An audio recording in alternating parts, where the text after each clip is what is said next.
नमस्ते, राधे राधे। कैसे हैं आप लोग? आशा करते हैं अच्छे होंगे, मस्त होंगे। स्वागत है आपका स्टडी पॉइंट चैनल में। और मैं अपेक्षा सिंह आपका स्वागत करती हूँ। आज हम पढ़ेंगे CTET SST theory, NCERT, history और ज्योग्राफी पॉलिटी की थ्योरी है ये, ठीक है, सीटेट में जो कि पूछे जाते हैं। अगर आपको कॉन्सेप्ट क्लियर होंगे तो आप बहुत अच्छे से क्वेश्चन हल कर पाएंगे, ठीक। तो आज हम पढ़ेंगे थ्योरी के कुछ मोस्ट इम्पॉर्टेंट टॉपिक। तो ये 7 क्लास की एनसीईआरटी की बुक है, ठीक। पहला है व्यापक दृष्टिकोण, खिलाफ आवाज उठाई। किसने उठाई थी? भीमराव अंबेडकर जी ने, ठीक। किसने उठाई थी? भीमराव अंबेडकर जी ने। उन्होंने जाति प्रथा, सॉरी मैं भीमराव से ये लिख दूँ, ठीक है ना, भीम जी ने, ठीक। भीम अम्बेडकर जी ने जाति प्रथा पर आवाज़ उठाई थी। उन्होंने जाति प्रथा, महिलाओं और निम्न जातियों की समस्याओं पर गहराई से विचार किया। मतलब कि सबसे ज़्यादा है ना, महिलाओं पर ही अत्याचार होते थे और जो निम्न जाति के लोग थे उनसे ज़्यादा छुआछूत की वो रहते थे। मतलब उन्हें हर जगह बैठने के उठने की परमिशन नहीं थी। तो ये चीज़ अंबेडकर जी के साथ कई बार हुआ। तो फिर उन्होंने ही खिलाफत मतलब इस चीज़ के लिए लड़ाई लड़ी। जाति सुधार का रास्ता अपनाने वालों में वे प्रमुख थे। कौन? डॉक्टर भीमराव अंबेडकर जी। पश्चिम भारत में डॉक्टर भीमराव अंबेडकर और दक्षिण भारत में ईवी रामास्वामी नायरकर पेरियार जैसे महान दलित नेताओं के नेतृत्व में आंदोलन चलाया। मतलब दक्षिण में कौन था? दक्षिण भारत में रामास्वामी अय्यर थे और पश्चिम में डॉक्टर भीमराव अंबेडकर जी थे, ठीक। महान दलित नेताओं के नेतृत्व में यह आंदोलन चलता रहा। मंदिर प्रवेश, temple entry movement. Doctor Ambedkar का प्रारंभिक जीवन, अर्ली ऑफ लाइफ अंबेडकर का जन्म एक महार परिवार में हुआ था। कैसे? महार परिवार मतलब जो सबसे निम्न जाति के लोग होते थे, बहुत मतलब छुआछूत पहले मानते थे ना, अभी मानते हैं, मतलब उतना नहीं। बचपन से ही उन्होंने जाति भेदभाव को बहुत नज़दीक से महसूस किया, ठीक। फिर स्कूल में उन्हें कक्षा के बाहर ज़मीन पर बैठना पड़ता था। कक्षा में ज़मीन में बैठते थे या गेट के बाहर उनको बैठा दिया जाता था। वहीं से बैठ के उन्होंने शिक्षा ग्रहण किया।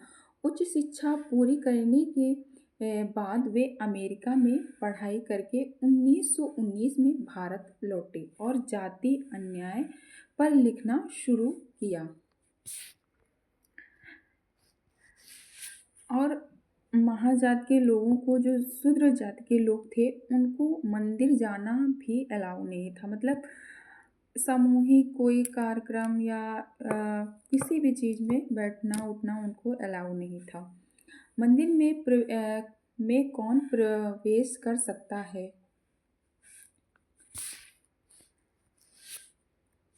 समाज में यह माना जाता था कि मंदिरों में केवल उच्च जाति के लोग ही प्रवेश कर सकते हैं। दलितों को मंदिर में प्रवेश और मंदिर के जल स्रोतों का पानी लेने का अधिकार नहीं था, ठीक। मतलब उनको न जल स्रोत मंदिर में जाना, न जल पीना, उनको दूर से ही दिया जाता था। अंबेडकर का मंदिर प्रवेश आंदोलन, अंबेडकर टेम्पल एंट्री मूवमेंट। 1927 में अंबेडकर ने मंदिर प्रवेश आंदोलन शुरू किया। इन आंदोलन में महार समुदाय ने बड़ी संख्या में भाग लिया। 1927-1935 के बीच अंबेडकर ने कई आंदोलन चलाए। इन आंदोलनों ने यह सिखाया कि जाति भेदभाव समाज में कितनी गहराई से जड़ें जमाए हुए हैं।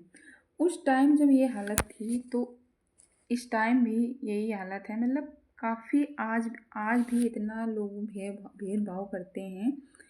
अगर उनसे बता दिया जाए कि हम महत जाति से हैं या एससी कास्ट से हैं, तो ऐसा नहीं है कि आज सुधार हो गया है, जो लोग दिखाते नहीं हैं पर होता है।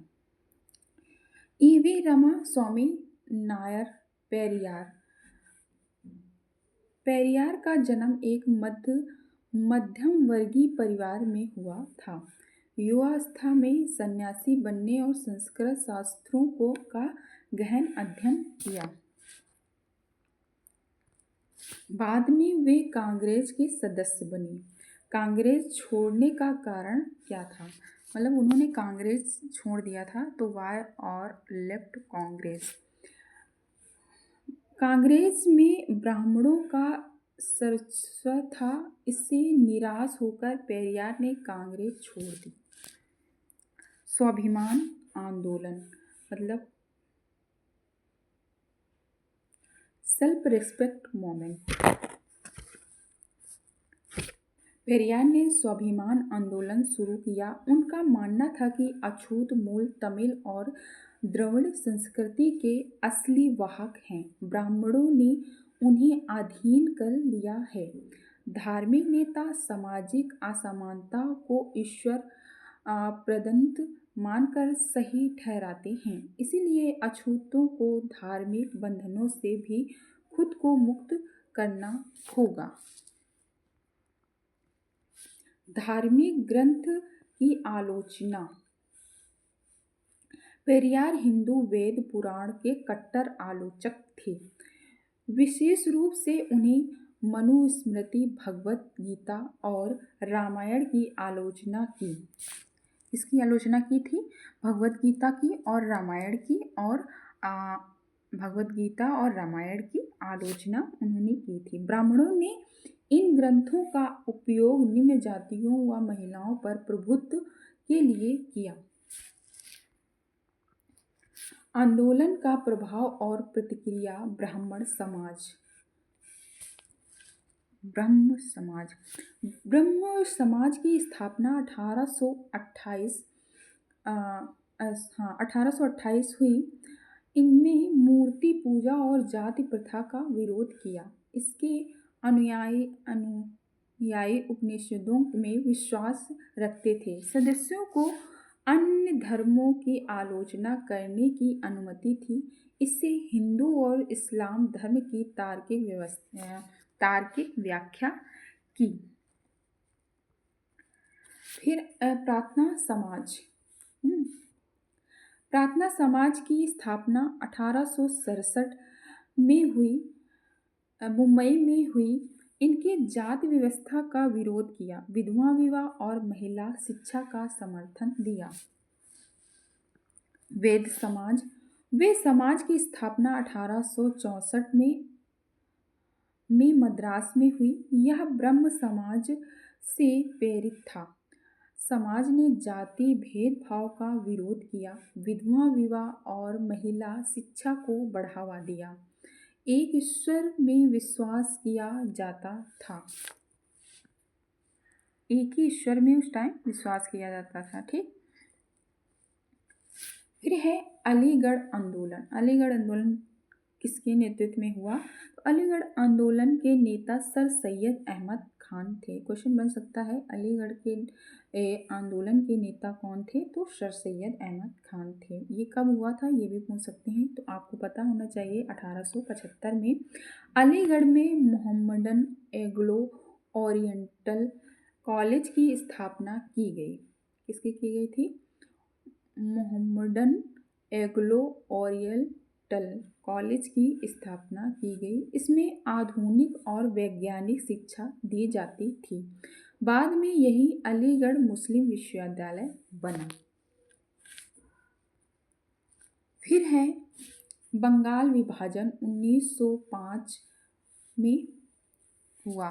क्वेश्चन बन सकता है बंगाल विभाजन कब हुआ था? तो आपको पता होना चाहिए बंगाल विभाजन 1905 में हुआ। 1905 में वायसराय कर्जन ने बंगाल का विभाजन किया। तो क्वेश्चन ये भी बन सकता है कि बंगाल का विभाजन किसने किया था? तो कर्जन ने किया था। बंगाल ब्रिटिश भारत का सबसे बड़ा प्रांत था, जिसमें बिहार और उड़ीसा के हिस्से भी थे। दावा किया गया है कि यह प्रशासनिक सुविधा के लिए किया गया। वास्तविक उद्देश्य बंगाली राष्ट्रवाद और कमजोर करना था। पूर्वी बंगाल को अलग करके आसाम मिला दिया गया।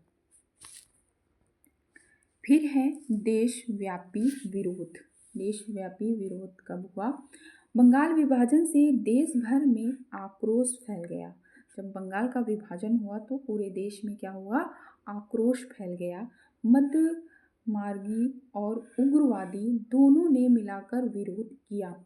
जुलूस, सभाएं और बड़े जन आंदोलन आयोजित हुए। नए नए तरीके अपनाए गए। आंध्र प्रदेश में इसे वंदे मातरम आंदोलन कहा गया। तो क्वेश्चन ये भी बन सकता है, देशव्यापी विरोध आंदोलन को नए नए तरीके से आंध्र प्रदेश में किस आंदोलन से इसको अपनाया गया? तो वंदे मातरम आंदोलन से अपनाया गया। फिर है स्वदेशी आंदोलन की शुरुआत। तो स्वदेशी आंदोलन, ब्रिटिश शासन का विरोध किया गया। स्वदेशी आंदोलन और स्वावलंबन का प्रचार हुआ। स्वदेशी उद्योग को बढ़ावा मिला। राष्ट्रीय शिक्षा का विकास हुआ। राष्ट्रीय भाषाओं के उपयोग पर जोर दिया गया। रॉलेट सत्याग्रह। रॉलेट कानून का पारित होना, ये कब हुआ था? तो ये पढ़ते हैं। आप अगर चैनल में न्यू हैं तो प्लीज़ चैनल को लाइक और सब्सक्राइब जरूर कर लें। रॉलेट एक्ट 1919 में ब्रिटिश सरकार ने रॉलेट एक्ट पारित किया। कब किया? 1919 में। इस कानून ने अभिव्यक्ति और प्रेस की स्वतंत्रता जैसे अधिकारों को सीमित कर दिया। पुलिस बिना मुकदमे के गिरफ्तार और दमन की शक्तियाँ दी गईं। महात्मा गांधी, मोहम्मद अली जिन्ना तथा अन्य नेताओं ने इसका विरोध किया। गांधी जी ने इसे शैतानी की करतूत और काला कानून कहा। क्या कहा? करतूत और काला कानून कहा। किसको कहा था? तो रॉलेट एक्ट को कहा था। ठीक।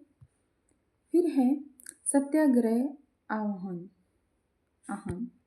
सत्याग्रह 6 अप्रैल 1919।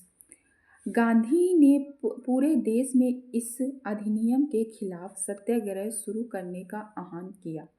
क्या? गांधी जी ने पूरे देश में अधिनियम के खिलाफ सत्याग्रह शुरू करने का आह्वान किया। 6 अप्रैल 1919 को अहिंसक विरोध दिवस और उपवास व प्रार्थना दिवस मनाया गया। कब मनाया गया? 6 अप्रैल 1919 को।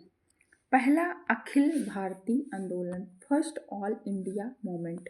Rowlatt Act Satyagraha British Raj के खिलाफ पहला अखिल भारतीय आंदोलन था।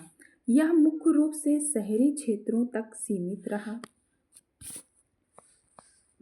सरकारी दमन, जलियांवाला बाग। ब्रिटिश सरकार ने आंदोलन को कुचलने के लिए दमनकारी कदम उठाया। 13 अप्रैल 1919 को जनरल डायर ने अमृतसर के जलियांवाला बाग में निर्लिप्त भीड़ पर गोली चलाई। 13 अप्रैल और 1919, ये क्वेश्चन बना है, बहुत बार बन चुका है, यूपी पुलिस में भी एक बार आया था। तो जैसे पूछता है कि जलियांवाला बाग हत्याकांड कब हुआ था? तो 13 अप्रैल 1919। किसने किया था? तो जनरल डायर ने। मतलब पूछेगा ना, जनरल किसने आदेश दिया था गोली चलाने का? तो जनरल डायर ने। जलियांवाला बाग में निहत्थ भीड़ पर गोली चलाई। रविन्द्रनाथ टैगोर ने विरोध में नाइटहुड की उपाधि लौटा दी। तो इसमें ये भी पूछ सकता है कि अब नाइटहुड की उपाधि किसने लौटाई थी? तो रविन्द्रनाथ टैगोर ने। बैसाखी का दिन था जब ये जलियांवाला बाग हत्याकांड हुआ। तो मतलब कि लोग एक दूसरे से मिलने आते हैं, और वहाँ पे बिना मतलब के ही गोलियाँ चला दी जाती हैं। हिंदू मुस्लिम एकता, रॉलेट एक्ट आंदोलन में जनता ने हिंदू मुस्लिम एकता बनाए रखने का प्रयास किया। तो आज इतना ही क्वेश्चन मतलब थ्योरी थी। क्लास आपको कैसी लगी प्लीज़ कमेंट करके ज़रूर बताना। अगर थोड़ी सी भी अच्छी लगी हो तो प्लीज़ लाइक शेयर कमेंट ज़रूर करें। मिलते हैं नेक्स्ट वीडियो में, तब तक के लिए bye bye. Thank you, take care.